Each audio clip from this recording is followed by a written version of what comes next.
Hello, everyone. Welcome to our session on decolonizing WASH research, moving from information to action.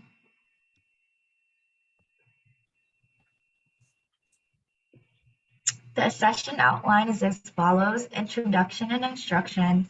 Then we'll have breakout groups twice, in between which we'll return to the main session briefly, and then we'll reconvene and there will be a summary. Well, here's our project team. We have Ben from World Vision, myself, Jayana Murray, a research assistant from Drexel, and my fellow research assistants, Kayla, Layla, and Salamata, and Justine from World Vision. Also, a big thank you to our volunteers from World Vision, Elizabeth, Kirsty, and Peter.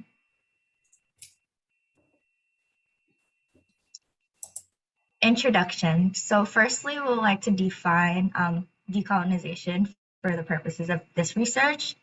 And we use a definition from Kessie that says decolonizing is best understood as a verb that entails a political and normative ethic and a practice of resistance and intentional undoing, unlearning, dismantling unjust practices, assumptions, and institutions, as well as a persistent positive action to create and build alternative spaces and ways of knowing.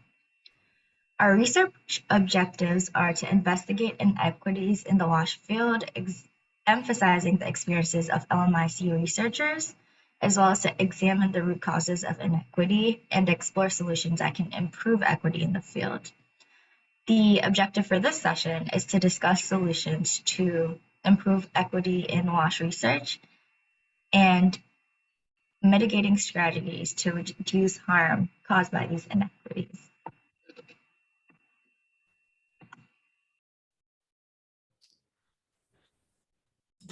All right, thanks, Gianna. I'm here to MC the next little bit. We're going to have a brief video from Danny Barrington, as well as I'm going to read a summary of some recent actions taken. But just to put this in perspective a little bit for everyone, we have a session later today where Justine Lee is going to be presenting sort of the research methodology and findings, that sort of thing.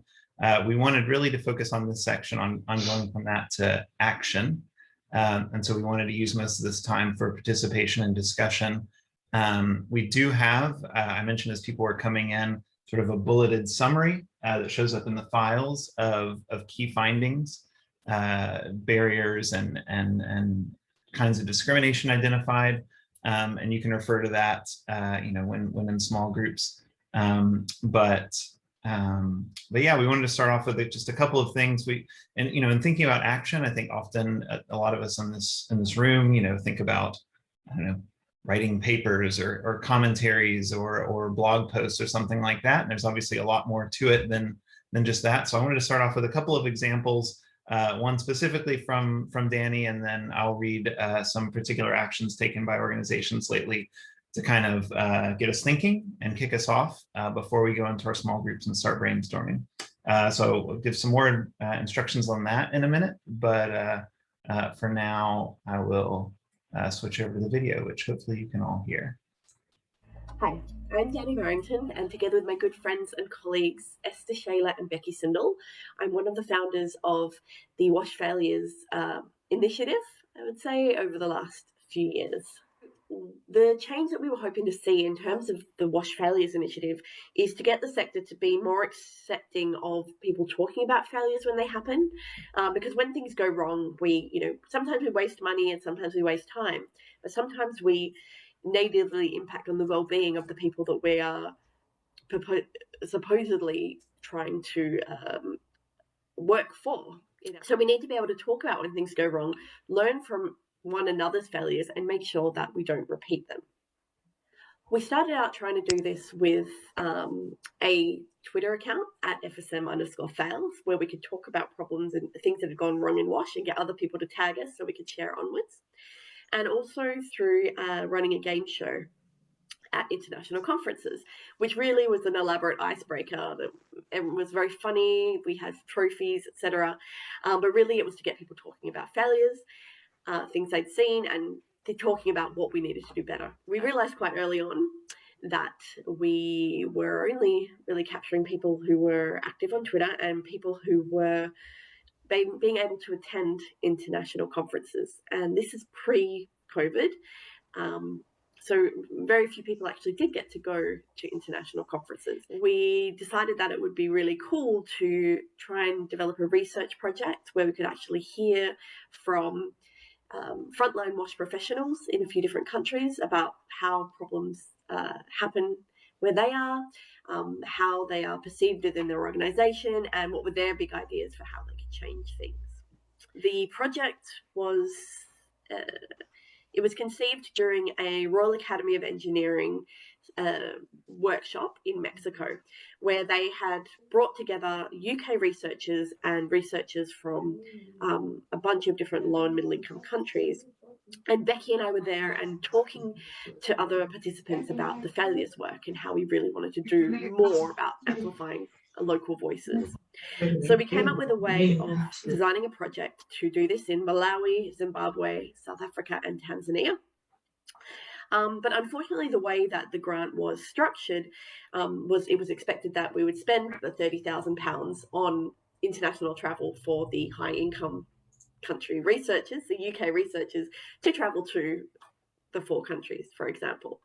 So we had a bit of back and forth with the Royal Academy of Engineering, and we got them to agree that we could alter the budget to actually pay local researchers to do the research so that it could be locally owned, and so that we weren't wasting a whole heap of money on, for example, me traveling to the 4 countries, when actually that money could be much better spent with the amazing research talent that is already present in these 4 countries, to do a lot more interviews if we could pay for their time.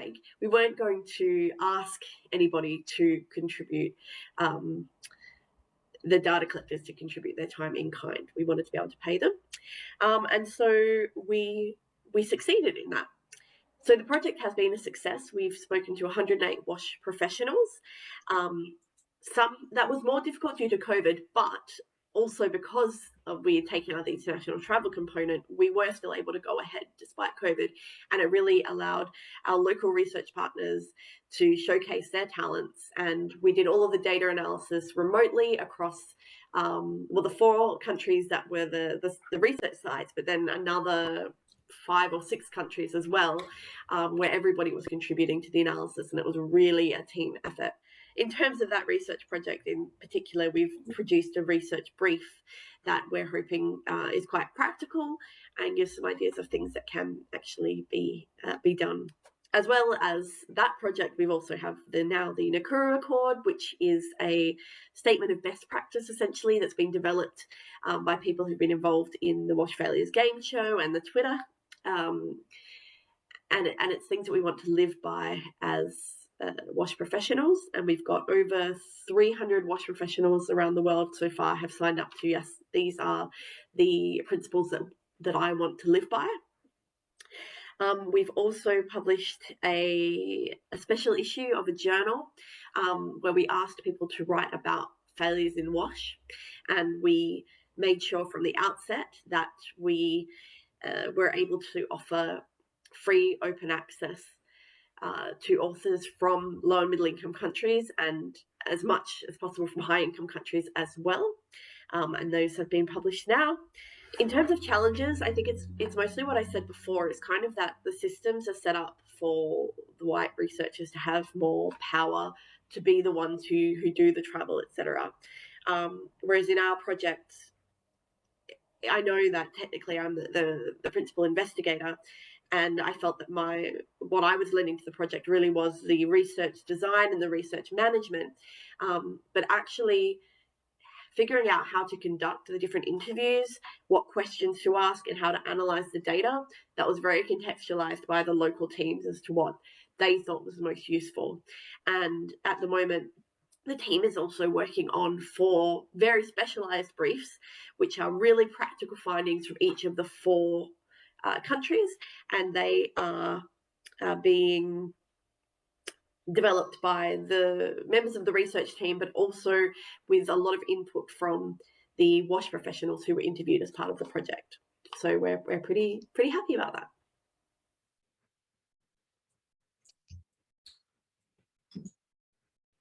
All right, thank you very much from Danny.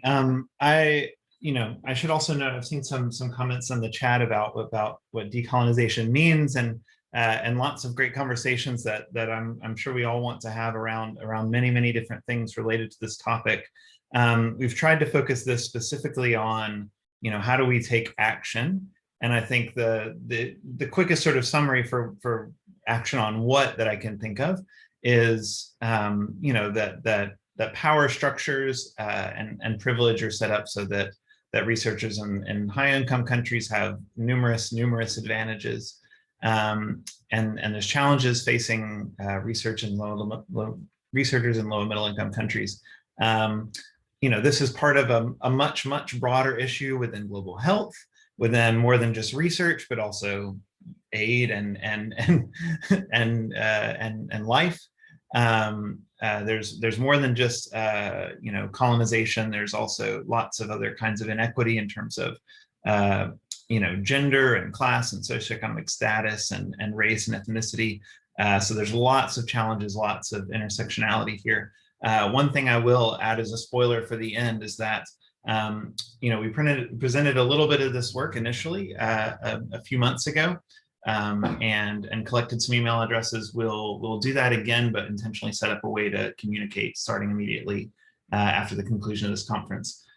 So for my bit, I don't want to speak from great experience about actions that I've taken or I've been a part of, but just to share from a number of different resources the kinds of actions people have been suggesting to get us started. First off, an editorial in BMJ talked about specific ways organizations can play interlinked roles. We think here there's things that individuals can do, things that organizations can do, but then things that require larger coordination through similar actors or across the sector. Publishing clear lists of reforms and developing metrics to hold people accountable. IPA, Innovations for Poverty Action, recently came out with a post talking about the steps they're taking, sort of unilateral, so realizing they need to strengthen networks, enhance access to funding, develop a pipeline of researchers through their own offices, and support with research communication and policy engagement, where sometimes there's not capability to do that. And you can see links at the bottom to much more in-depth descriptions of all of these. ELRA, a donor in the humanitarian space, came out with a statement on anti-racism. This was maybe June of last year or so, talking about their own recruitment processes, their collaborations with partners, making funding more accessible, thinking about anti-racism in their brand, and having a posture of listening and developing a detailed action plan as example of steps that they were taking as an organization. USAID, for example, has the PEER project, which is not unique to WASH, but specifically a mechanism for funding institutional grants to LMIC-based institutions. Within the research, recent calls for proposals for research on rural water, sanitation, hygiene, and urban WASH. There were specifications for the scoring based on processes and partnerships that put local voices forward. We at World Vision, trying to think through some principles just in our research practices, have these: inclusion of researchers, defining research questions, selected metrics and outcomes, and dissemination of results that we want to see equity in. And I think one important point here too is the focus in point 2 about research questions, not just looking at kind of the symptoms, but research questions about injustices. So not just a research question about how to increase equitable access to water services, but questions about why it's like that in the first place, with digging deeper than just sort of socioeconomic status or something like that. And then as a part of our research, we did collect practices and ideas for a number of donors and other organizations. Some of them shared things that were in process or not public. So just to give an idea of some other, potential actions to be taking, donors funding forums for new researchers to present and be known, offering translation services for proposals and development proposals, mandating that all proposals include certain levels of staff development costs so that there's, sort of a standard and not a competition to go to the lowest common denominator. Funding opportunities for direct grants, not needing a high income country institution as a caretaker or a primary institution to receive funds.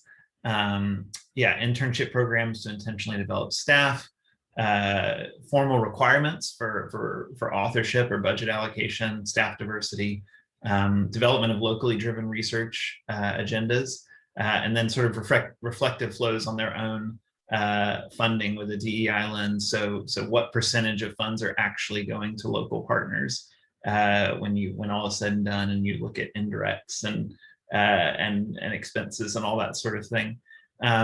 So I just wanted to have those there. And again, you can access those slides, those links when we're in our discussions, if you want to review those and think about those. But I want to pivot now to the discussions. We are going to have a couple of different breakout sessions.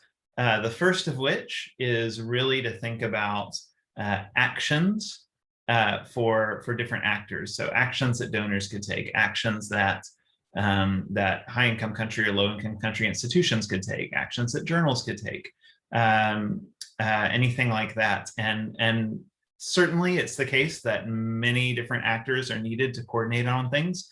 But for this part, we'll just focus on kind of who would need to lead that. And we'll do those breakouts based on birth month, just to try to divide people out a little bit evenly. And the point of this is really to have a priority list of action items assigned to different actors, so to speak. And then this point of section 2 is then, rather than just sort of randomly breaking out, we're going to break out based on the kind of actor you identify with and might have experience with, to look at feasibility and other actors that would need to be involved, so that at the end of the 2 breakout sessions, when we report back, our facilitators will be able to say, these are kind of the key actions that were identified that need to be taken. Again, this is anything from publishing a blog post, to convening a meeting, to changing how individual organizations work, to having a joint statement signed by the sector, and everything in between, and everything you can think of. So really, this is about brainstorming and informing the way forward. Without further ado, and I will say I can't really monitor the chat while doing this. So hopefully everyone, if you're asking questions, there's plenty of facilitators here in the chat. So I'll leave this slide up for just a moment. So based on the month you were born, if you want to join one of the breakout rooms, if you look on the conference website where you join this link, that is, breakout rooms 1 through 6 are there. If you are a September birthday, you can stay here for group 7, because we only have 6 breakout rooms, so breakout room 7 will be here. So without further ado, if you want to go ahead and join those discussion groups, we will be back here in about 25 minutes. Thanks.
Hi, Gianna. Are you in the correct breakout room? Think so. Okay, I was just making sure because.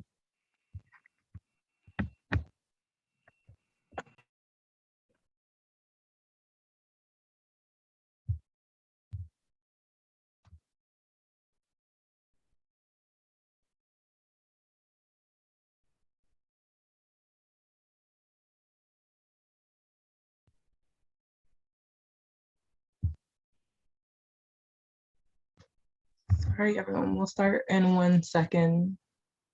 Did you want to? Sorry, does it? Oh, yes, sorry, go ahead. I'm actually trying to join a group, but it seems I can't. I'm unable to navigate. Does it mean is this a group? Is this a breakout room? Yes, it is. You can stay here. I don't think it's for the month of September, for September birthdays. Oh, okay. That's fine then. So I can join September, though I'm July. Yes, that's fine.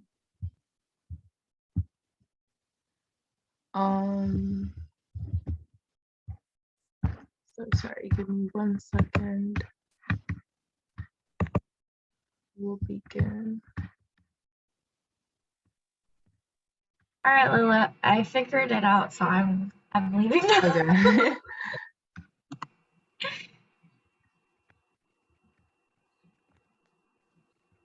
Okay.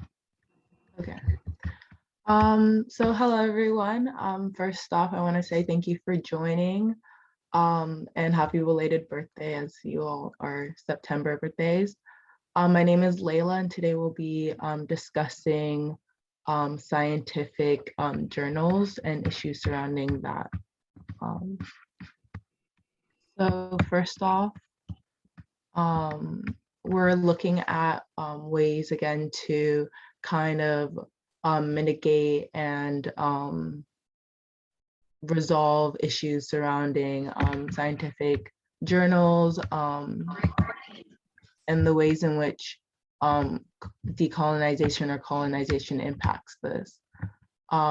So issues that were discussed previously were things of seniority, impacting ways that people like accessibility to opportunities and grants and things like that, as well as simply of English barriers, which could constitute as like individual indifference, which affects, again, people's opportunities as well. Those are just a few examples, but we're looking again to look at ways to mitigate these issues. So does anyone have, does anyone have any solutions or comments?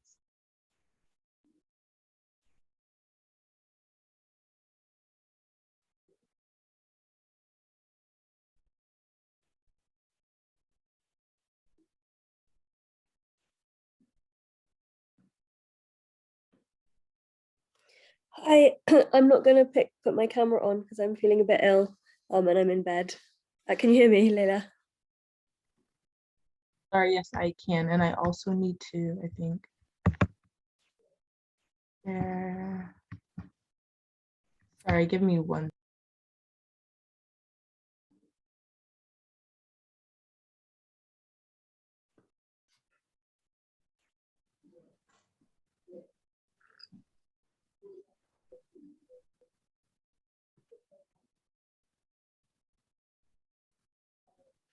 Should I talk and make my point? Oh, sorry, yes, you can. Thank you. Yeah, okay. Sorry, I didn't know what you were doing. You. Yeah, so I feel like one way we can make it more equal is for journals to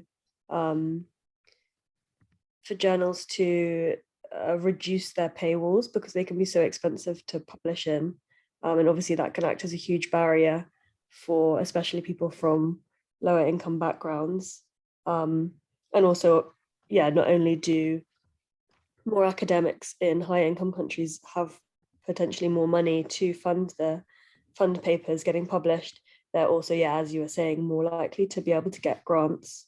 So to kind of undo this, I mean, I don't know how it's the journal's responsibility. I'm not sure how like academics, what they can do particularly, but for journals to kind of reduce these costs so it doesn't cost to publish, or it doesn't cost so much.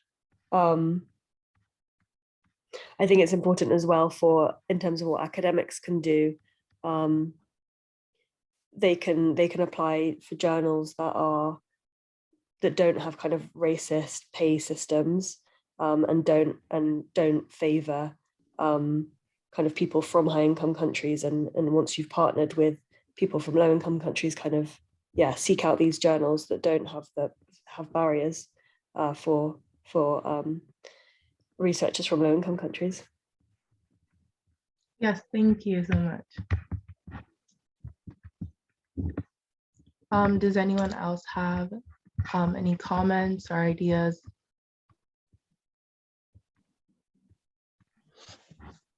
Okay, so I would like to speak from the point of view of the WASH practitioners. So for the WASH practitioners, I think especially those on the global south, which some might refer to the low and middle income countries. Most times they carry out researches, they carry out funded projects or funded researches, and the outcome of their research could be something that would require them to, or the outcome of their project could be something that they would need to publish, but then they don't know how to go about that. And so there are two things I would suggest the donors would do in this regard. One is supporting their grantees to be able to make publications, in the sense they can provide supports in terms of capturing the financial requirements for publishing their projects as part of the funding funds that they will be requesting for. So if you have a WASH practitioner who is actually carrying out a project, and as part of their budgets, they capture cost for publications, and that has been accepted by the donor or the INGO supporting the projects, that would go a long way. Then secondly, they can as well also establish a mentorship scheme to help those either researchers or WASH practitioners in the global south to know how they can be able to get their works published, because there are so many researches done by WASH practitioners in global south that are actually not being published. So tons and tons of them, and that's because most people don't know how to go about it. And a mentorship scheme in that regard would help a lot of researchers and WASH practitioners in the global south to get their works out there. So those are just two suggestions that I would think can help decolonizing WASH research. I think that's that for me. Thank you for sharing. So just to recap on the last two people that shared, kind of the financial needs of researchers really was brought up and emphasized. So would you guys kind of categorize this as a high priority issue, I guess on a scale of 1 to 5, more leaning towards a 4 or maybe even a 5, that it really affects researchers and their ability to, I guess, expand and grow within their career.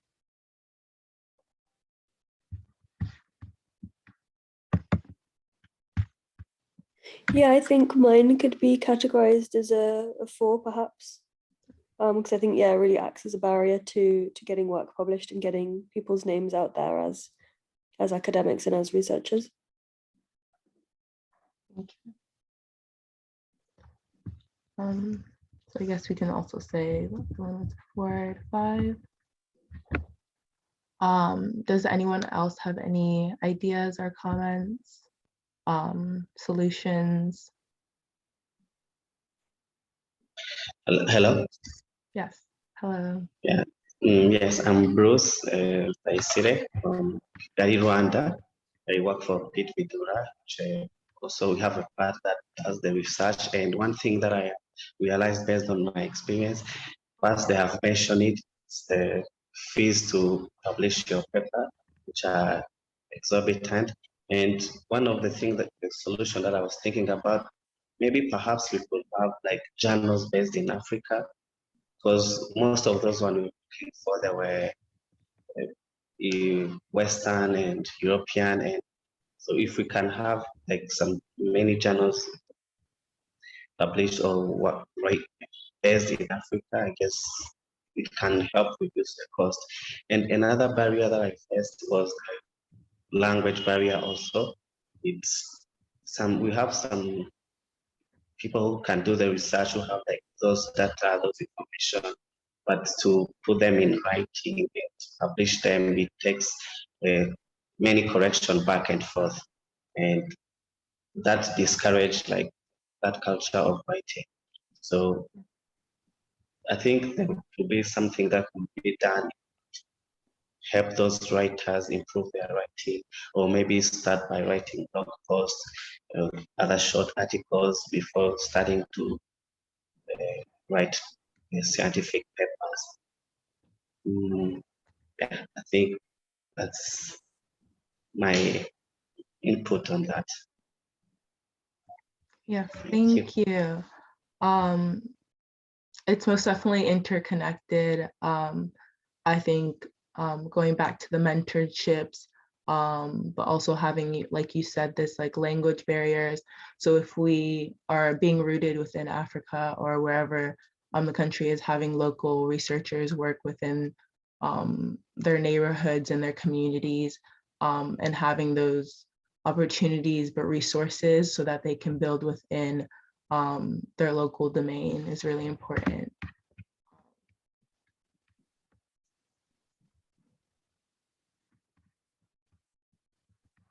So I guess going back to the who last spoke, going back to the priority, how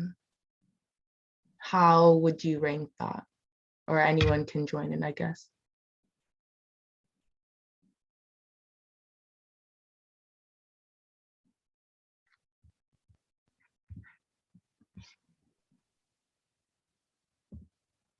Sorry, Bruce.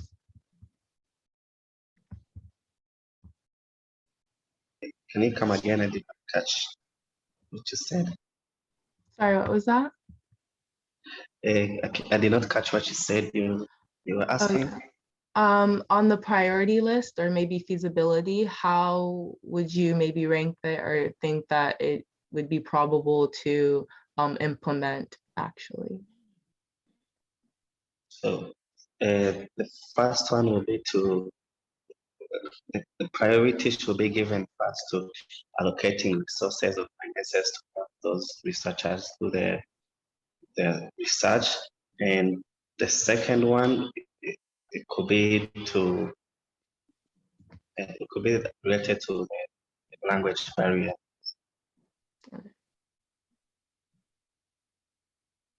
Oh, yeah.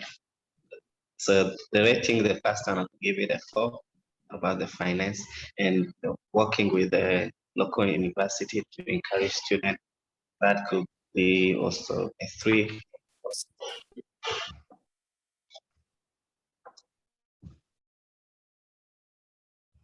Thank you. Okay. One moment. Does anyone else have any comments or would like to say anything?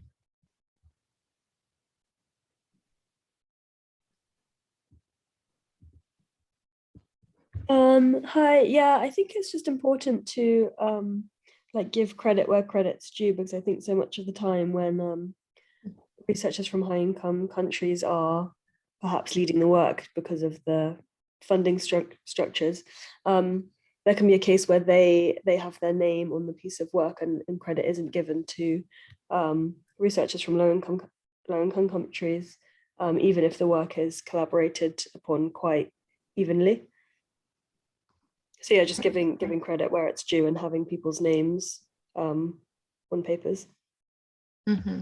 And do you think that would that fall, I guess, under the responsibility of kind of researchers making sure that their name is on the paper? So maybe advocating for yourself and making sure those resources are there so that you can like they're being fulfilled, or that your voice is being heard, or that I guess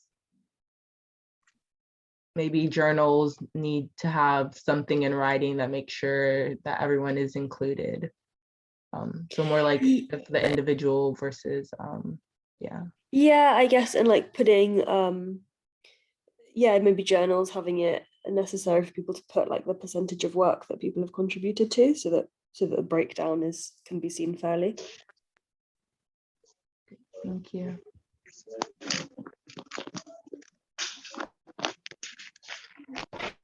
Good afternoon.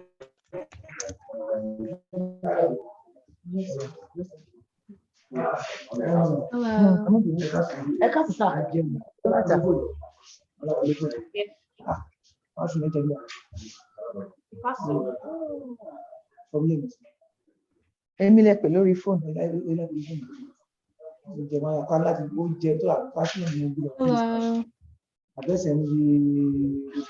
Ogun State ní a ti sọ fún wọn pé tán bá ti pè, that was why tó fi change ẹ̀ sọ́dọ̀ mi, because Ogun State ilé náà fi sí pé kẹgbẹ́ wà yẹn, that is Agbara.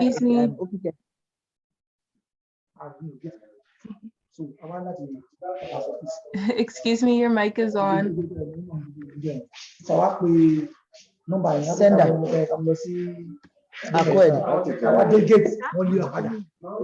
But I don't know why the security did like this, because the security won't tell me. I've been on that campus in the last 21 years.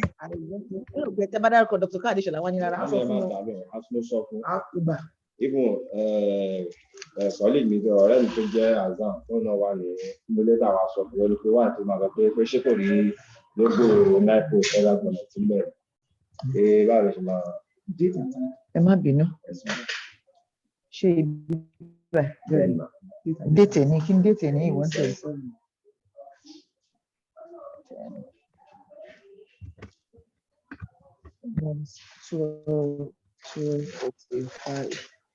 I guess we can continue.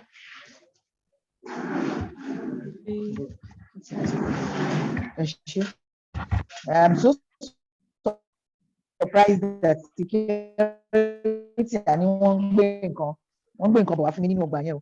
Even àwọn tí.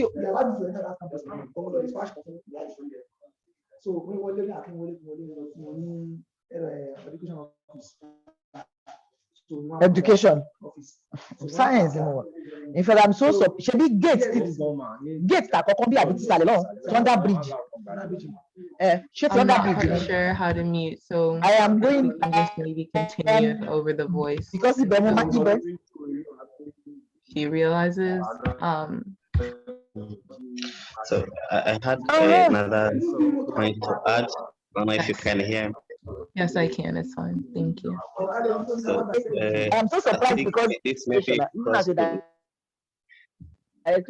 part which to take part of this maybe the public institution. So I've seen that sometimes they hire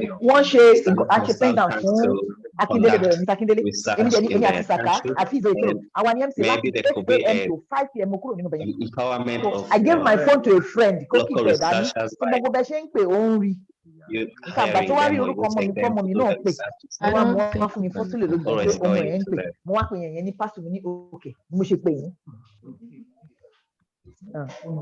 Okay, 00347. Did you get my point? I'm sorry, did Emma, not. 07. Okay, date can you man carry date? Sorry, give me one moment. Okay. Give me that one. Okay, keep going. Okay. Okay. Okay.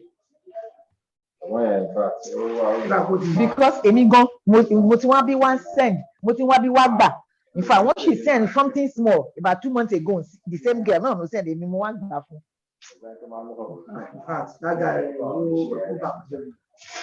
Yeah, I'm not sure. I don't think I'm the host. So. No, don't worry. Ṣebí màá gbé pásù ìdání. Sorry, could ẹ má ṣebí pásù ìlọ mi níjà. Màá gbé person pásù ìdání dé gate yẹn dẹ̀ mo máa drive gbà wọlé for time? I wọ́n heard gbé you pásù said wá fún mi lánàá kí ló small ṣẹlẹ̀ tẹ́ni kọ́ máa wọlé. Wọ́n máa bẹ̀bẹ̀ náà ni. Yes, okay. Date lókè ẹ̀ but date mi signature mi máa ń carry date. No.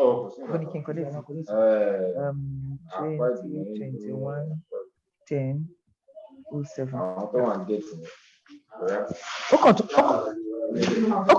Ó kàn tún jẹun lórí wọn ni. No, rárá wọ́n gbé kinní ìwá fún mi lánàá. Ẹ má bínú, ẹ fi owó credit o. Ajá, ẹ ṣé mo dúpẹ́. Ẹ ṣé ẹ sà.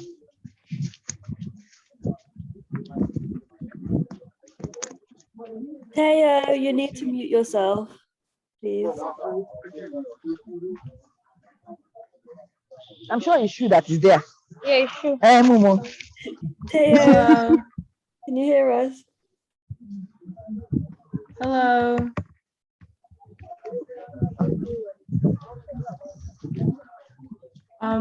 Sorry, could someone say their last point really quickly while we don't have too much sound?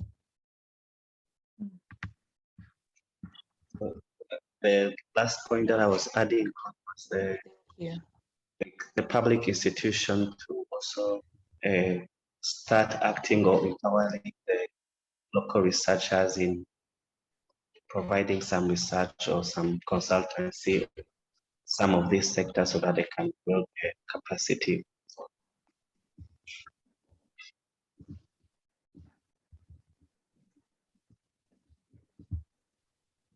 Thank you. Yeah, definitely building capacity and relying on like definitely institutions that are within again local researchers' countries. I think that again ties back to our whole point of decolonizing and decolonization. The fact of not having to rely on Western ideals of maybe like education or maybe dissemination, and finding other ways that reflect the neighborhoods and the communities that research is being conducted in. It makes more sense for the communities too.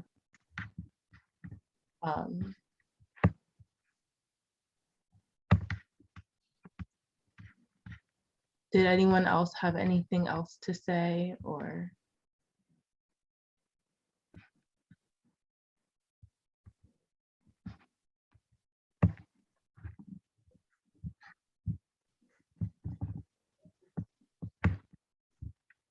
Okay, if not, then that's fine.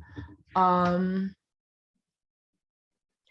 think maybe we can discuss about, again, a lot of points that were brought up were finances, things of building capacity, working locally, issues of language barriers and indifferences with language, which is not always reflective on the individual themselves, but more of like people perceiving like competency to language. So I guess that half we could say that perhaps individuals could take action themselves and I guess just personally advocate for themselves, but certain things do rely on changes and modifications within institutions that would make it more feasible and accessible to opportunities like finances and things like that, but also mentorships and things.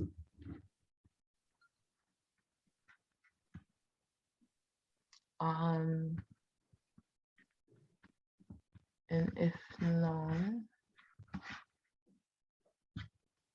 I think we are done.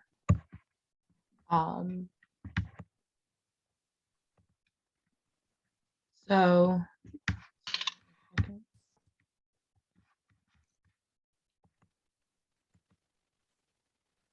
I guess for Breakout 2, we can discuss that right now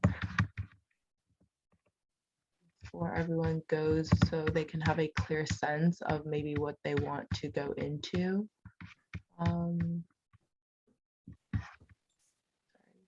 Are you guys able to?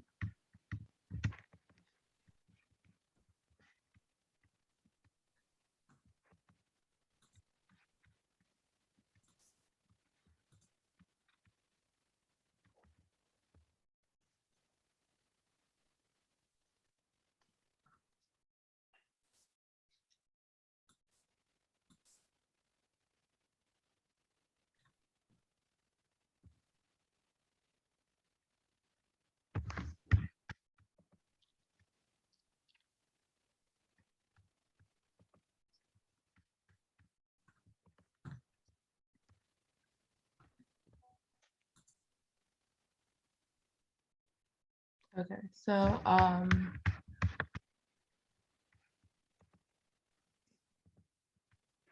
the list of actors after this session that you'll be able to go into are donors, governments, local NGOs, low to middle income country-based research institutions, high income country-based institutions, UN and multilaterals, scientific journals, and INGOs, which I can type in the chat. So whichever maybe some of the points that were discussed today, you feel that could be emphasized more or talked about more, you can join them later.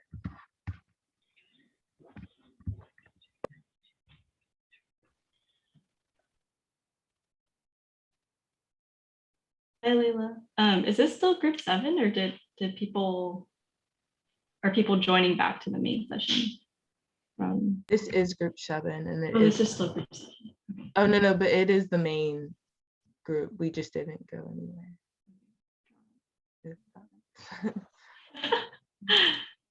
This clicking into different rooms thing is a little confusing. Is everyone done with their group? Yeah, didn't Ben tell us to come back? I'm not quite sure. Okay. Oh, okay. He said 55 actually. I only saw his earlier message. Okay. Give a few more minutes.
Everyone, I think we're all coming back from our first set of breakout groups. Set this back up so I can actually sharing. Apologies, we're still trying to figure this out, not just within the Zoom platform, but within the Zoom platform nested within the UNC platform, and all of the multiple levels of restrictions or access or things like that that we need to sort out. Let's see, I'll give us just a moment before we're coming back, try to see if all the facilitators are back yet. I don't think so. We have a couple more to come back. Let's see. Well, we have just like 30 seconds. Any quick comments from facilitators about things we need to change really fast for the next group? We need like a facilitator and a communications person in the background. I think my biggest takeaway was that there were a bunch of actions that we identified that sort of need to be taken by anyone and everyone. You know, it wasn't like listed to like a specific actor needs to lead it in the sector. So hopefully we can try to sort that a bit. I tried to assign them to whoever was kind of most responsible, but yeah, we'll see how that shakes out.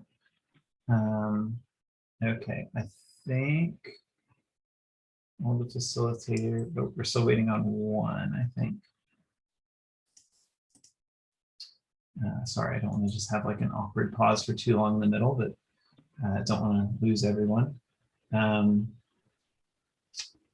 Yeah, hopefully we all had good discussions in that first one. I think so I mentioned two takeaways. One is that it's often more than just one actor, especially for intra-organizational or interpersonal sorts of things, like sort of everyone needs to do things. My other takeaway was definitely we're not just going to take the spreadsheet and copy paste into a document and have our final list of prioritized things, but hopefully this is a good starting point. I do think we'll mention at the end the ways of keeping in more contact. And so I think that sort of you know, rather than a mechanical sorting based on what we put in the spreadsheet, kind of a group review and discussion will be needed to kind of streamline these discussions and results. Okay, I think we're all back now.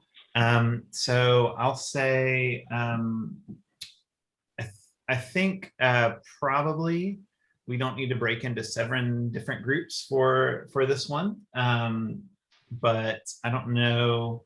Let's see, Justine, should we go with the second set that gets us down into 5? Is that in this slide deck? That's not currently in the slide deck, but I think we were going to combine group 7 with group 1. So okay. Scientific journals with donors and UN multilaterals. And then I think the other combination. I think we had talked about governments and local NGOs. Yes, that was the other one. At local level. Group 2 and 4. And depending on the breakdown of actors we have here, we can certainly, I leave it to facilitators to kind of on the fly decide if you want to combine some of those groups. But we'll plan for that. So if we can go back to our breakout sessions, facilitators, you can go to the same one you were facilitating, and we'll have, yeah, Paula, can I edit the slide live? Let's see. Well, at the very least, maybe I can draw. Ben, could you post instructions for which breakout room, updated instructions in the chat on Parkable so that we can all follow it? Yes, absolutely. Because then when we've left the room, if we forget, which is likely to happen to me, we'll still know where to go. Yeah. Yeah, absolutely. Cheers. And I've just edited the slide, Ben, if you are on the Google slide. Okay, yeah, let me okay. No, don't want to keep that. Oh, where'd it go? Oh, Google Slides are over here. Okay. Okay, yeah, I'll pop into Depathable real fast, but we'll go ahead and break out. We'll come back with, I think maybe like 15 minutes left, so we can spend about 14 or 15 minutes in these discussion groups. And then, let's see, is this the, yes, this is the slide. Okay, so we'll copy and paste that into the Pathable chat and see you all there. I would worry less about having an absolute quantitative record of everything, and more about just capturing good discussion that the facilitators can then feed back into, sort of trying to summarize as we work together in future. So with that, I'll say we'll see you back in about 15 minutes. And just to clarify, we want people to go to the cluster of actors that they most identify with, because we'll be talking about feasibility and timescale for change. So. Yes, exactly. Thank you, Justine, for that. All right, see you all in breakouts.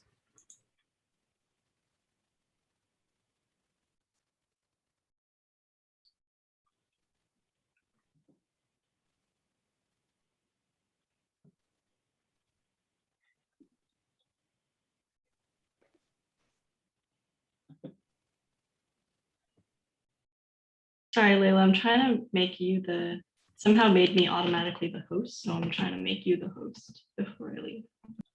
Okay. I was just gonna ask if 7 was going into 1 or 1 is going into 7. Oh.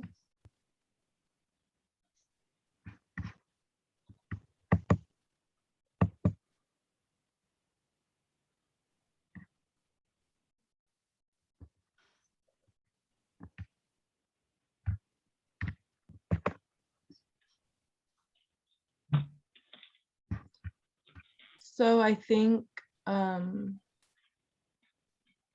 all the individuals that were here for group 7 can move to group 1 if you were originally with me.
What the hell?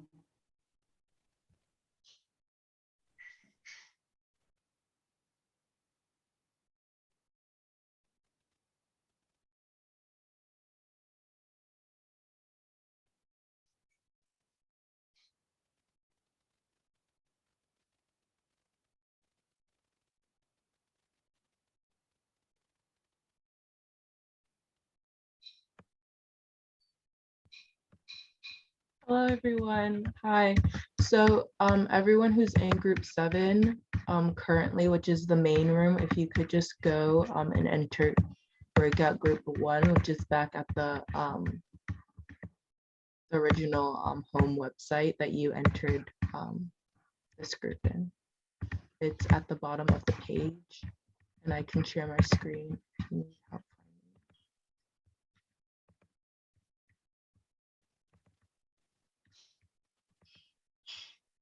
It'd be this one right here.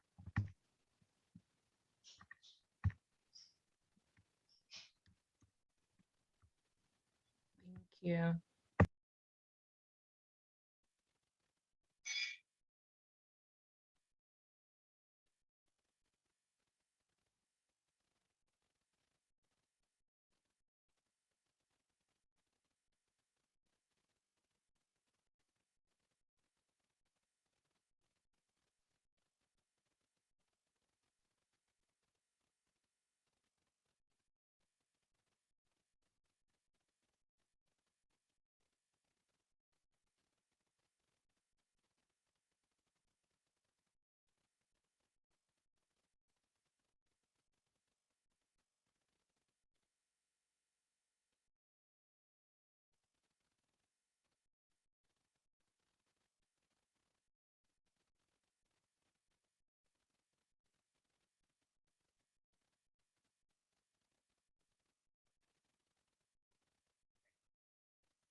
Hello, can everyone hear me?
Everyone on this group had GoPros. You know, realize how seeing them use them. You know, all I have is my phone, and you know, when you're surrounded by water. Yeah, sure is nice. Oh yeah. You know, with just you can drop it in the water, drop it in sand. Get some good footage. You just can't see instant feedback on it too easy. You know, right. Got a very small playback thing. Right. Yeah, my sister-in-law's boyfriend has one, and they like to do a lot of water sports.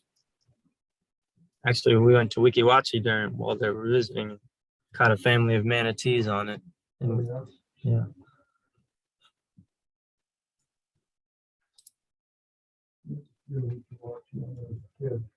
Back then it was a real big those were the big attractions in Florida. Yeah. Back in the 70s. Yeah. 60s. Yeah. We can watch you. Jason, your mic is on. Silver Springs. Oh yeah. There's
Hello, can everyone hear me?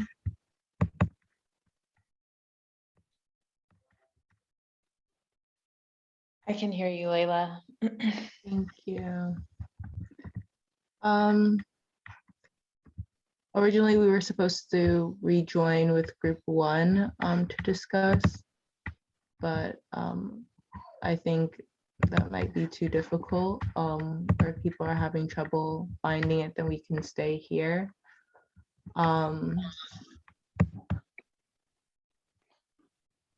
So Yeah, oh yes, go ahead. no, I tried joining a group and it said the meeting had ended. So we may want to just stay on the main session here.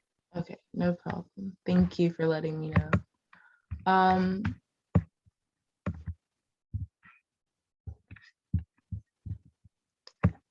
So this group 7 originally was the scientific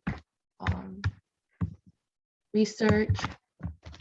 And so what we basically came up with, or to summarize our findings, was focusing on financial resources or ways that donors can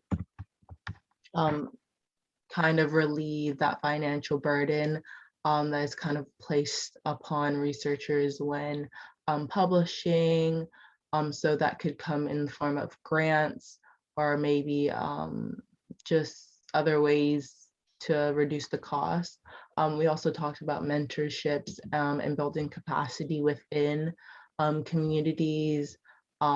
So it's not only grounded in the neighborhood that research is being conducted, but kind of allowing, again, researchers within the community to grow, uplifting them and empowering them,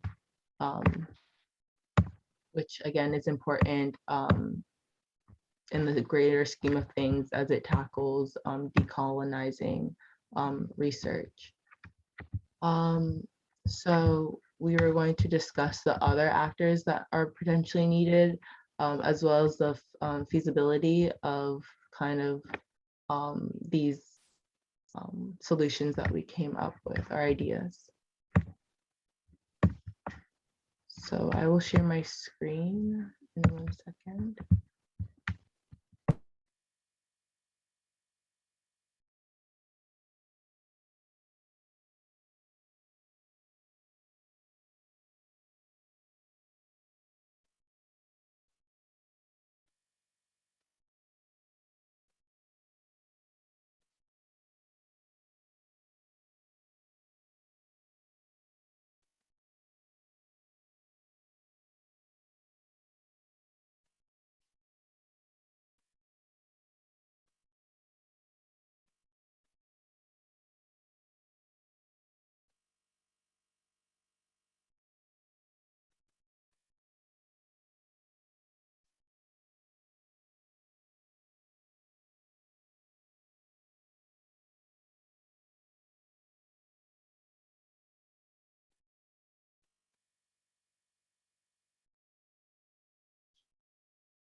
I hope everyone can see my screen right now.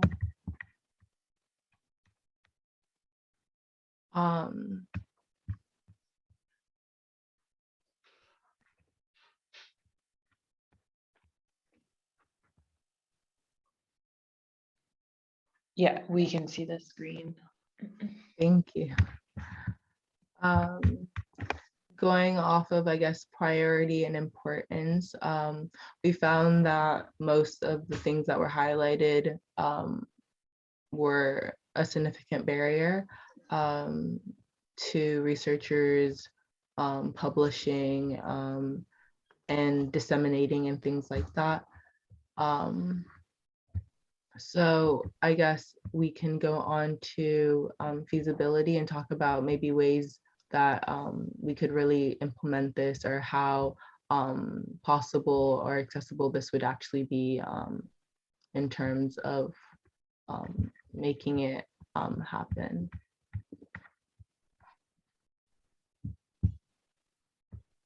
Does anyone have any comments? Someone brought up earlier that, again, the mentorship, which goes into capacity building, and that could be perhaps rooted within local universities, and maybe building like partnerships that way. So that would only probably maybe take the proper connections to make that happen.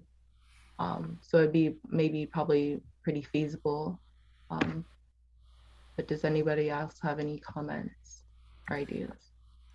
Leila, this is Stu. We're not seeing any rows that have data, only blank rows 11.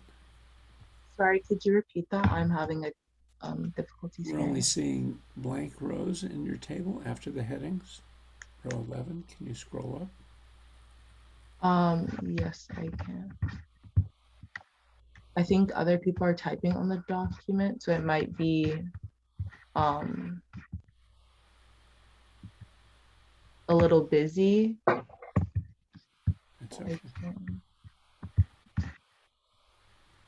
I'm used to multiple people editing a sheet.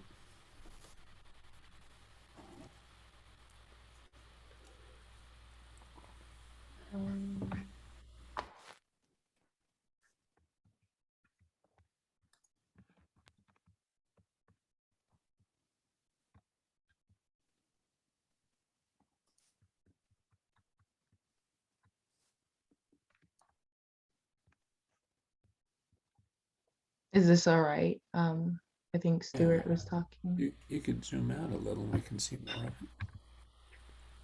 Control minus. Okay. I don't think I can.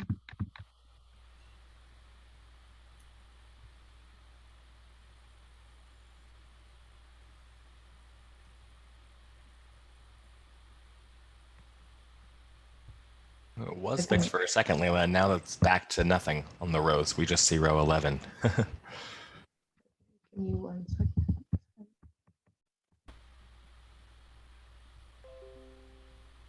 I think we're all joining back now.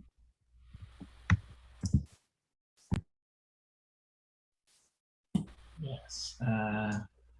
Right. I think as a number are joining back, yeah, apologies for the clunkiness of some of the moving. I guess if you're doing everything natively within Zoom, you can sort of click to open up breakout rooms and everyone comes back and it's sort of more coordinated with the UNC website format for this. You have to sort of like click on a sub page and click on something and then leave and then click back to the main page. So I really apologize for that.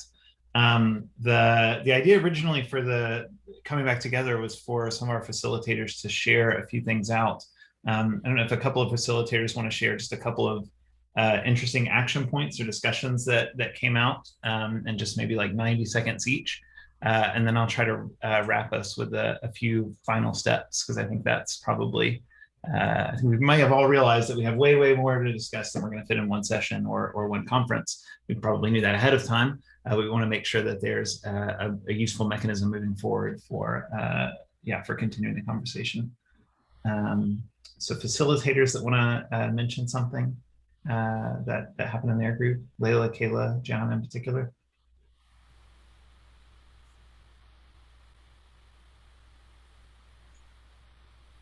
Something really important that was brought up by Ruth, and I think that it definitely speaks to how we need to change the power structure. She said something along the lines of changing how we classify like training, knowledge, and credibility, because even though high-income country researchers have this Western education, there's local people in LMICs that have better expertise.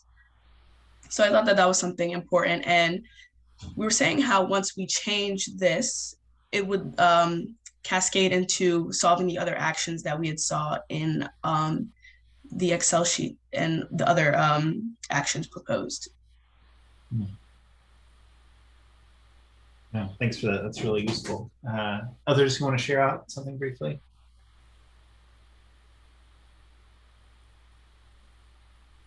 So I was helping to facilitate discussion in group 2 in the first session. And I think one of the main things that came out was similar, committing to seeing LMIC colleagues as more than just data collectors, commitment to co-analysis, and where we see a lack to, lack of capacity, especially, mindful of language being a barrier to work on that and to develop that instead.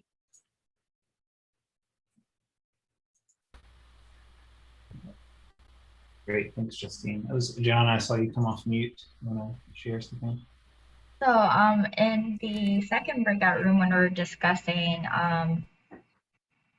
we're discussing international NGOs and the roles, actions they could take. I think something that was brought up is how kind of systematic some of these issues are and how many layers of bureaucracy you'd have to go through to get them done. I'm talking in particular about partnering with students at local universities so they knowledge their issues could be addressed in their context. And I think a lot of good conversation came up with that because we can all seek to change the systems that we are a part of, but also just interrogate our relationships with these organizations to ensure that equity is improved, even if it takes a longer time than it should.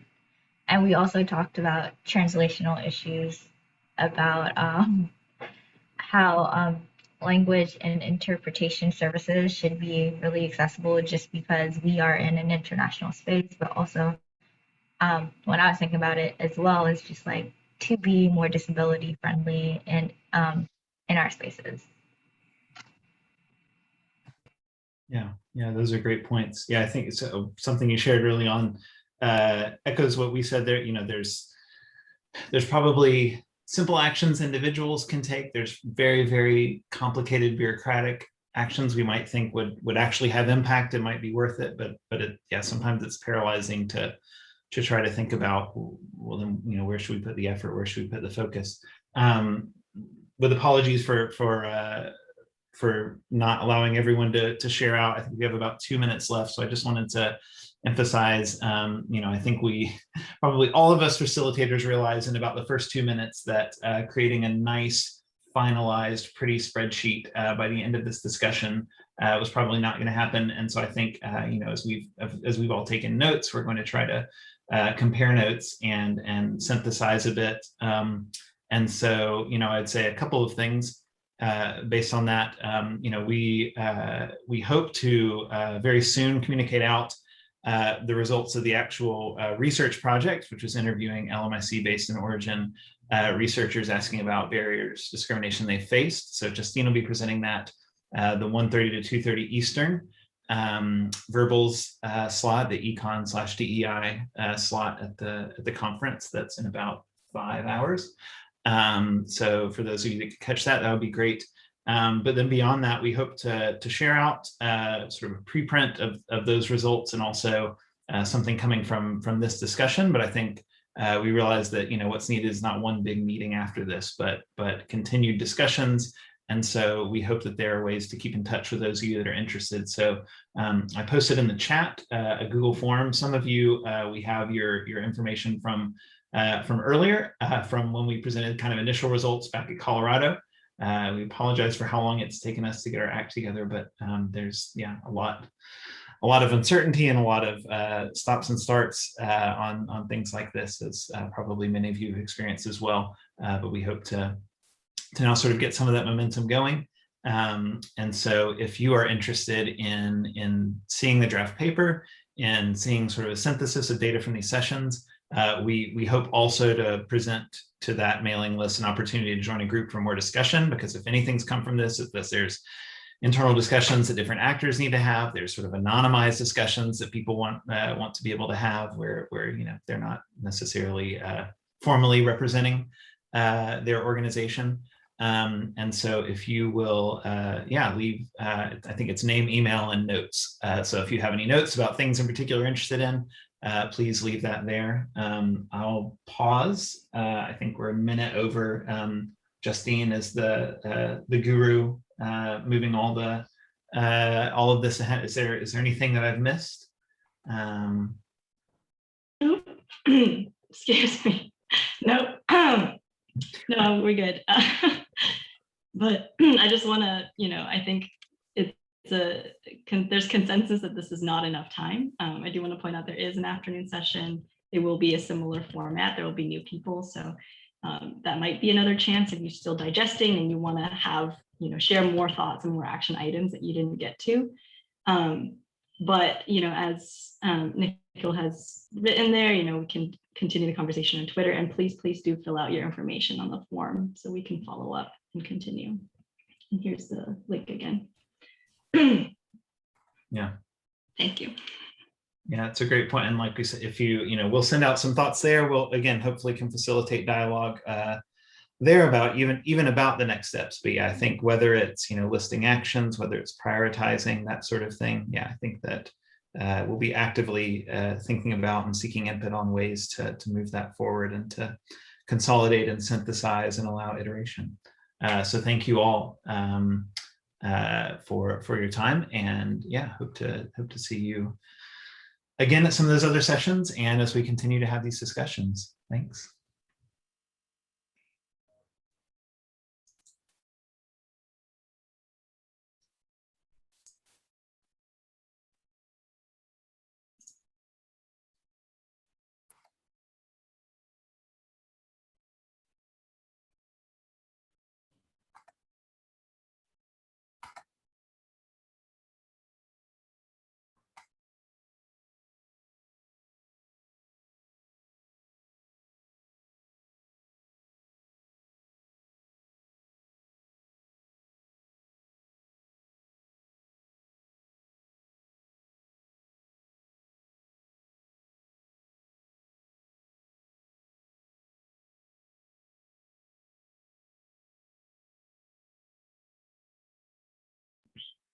Shall we hop off and we can end the meeting and reconvene on Teams maybe?